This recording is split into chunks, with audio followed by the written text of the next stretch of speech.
ದೋಸ್ತ ಒಂದು ಗಾಡಿ ಕಳ್ಸ್ಕೊಟ್ಟಿದ್ರಲ್ಲ, ಹ್ಞೂ ಸರ್. ಮಾಡಲ್ ಎಷ್ಟು ಗಾಡಿ ಇದು?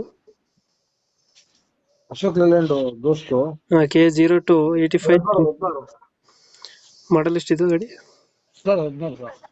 ಓನರ್ ಎಷ್ಟಾಗಿದ್ರಣ? ಓನರ್ ಬಂದು ಸೆಕೆಂಡ್ ಓನರ್. ಡಾಕ್ಯುಮೆಂಟ್ಸ್ ಎಲ್ಲ ರನ್ನಿಂಗ್ ಇದೆಯಾ? ಹ್ಞೂ ಡಾಕ್ಯುಮೆಂಟ್ಸ್ ರನ್ನಿಂಗ್ ಇದೆ ಗಾಡಿದು? ಹ್ಞೂ ಸರ್, ಎಲ್ಲ ರನ್ನಿಂಗ್ ಇದೆ, ಎಲ್ಲ ಫ್ರೆಶ್. ಫ್ರೆಶ್ ಆಗಿ ಮಾಡಿಸಿದ್ರ? ಹ್ಞೂ ಸರ್. ಯಾವುದು ಲೋನ್ ಇಲ್ಲ ಅಲ್ಲ ಗಾಡಿ ಮೇಲೆ? ಇಲ್ಲ ಸರ್, ಲೋನ್ ಏನಿಲ್ಲ. ರನ್ನಿಂಗ್ ಎಷ್ಟಾಗಿದೆ ಗಾಡಿ ಇದು? ಗಾಡಿ ಒಂದು ಚಿಲ್ಲರೆ ಹೊಡೀತು ಸರ್.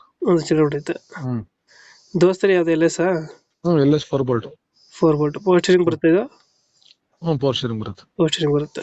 ಹ್ಞೂ ಇದ್ರ ತರ್ಪಲಿನ ಹೊಸ್ತಾನ ಇದು? ತರ್ಪಲಿನ ಹ್ಞೂ ಸರ್, ಎಲ್ಲ ಟಾರ್ಕಲ್ನೆಲ್ಲ ಹೊಸಾದೆ. ಇಲ್ಲ ಹೊಸದು. ತೊಟ್ಟಿ ಎಲ್ಲ ಚೆನ್ನಾಗಿದೆ ಈ ಕಡೆ? ಹ್ಞೂ ಸರ್, ಚೆನ್ನಾಗಿದೆ. ಎಷ್ಟು ಕೊಡ್ತಾನೆ ಮೈಲೇಜ್ ಗಾಡಿ ಇದು? ಸರ್ ಬರುತ್ತೆ, ಒಂದು 15 ಬರುತ್ತೆ ಸರ್. 14-15. ಹ್ಞೂ ಎಕ್ಸ್ಟ್ರಾ ಫಿಟ್ಟಿಂಗ್ ಏನು ಮಾಡಿಸಿಲ್ಲ ಗಾಡಿಗೆ?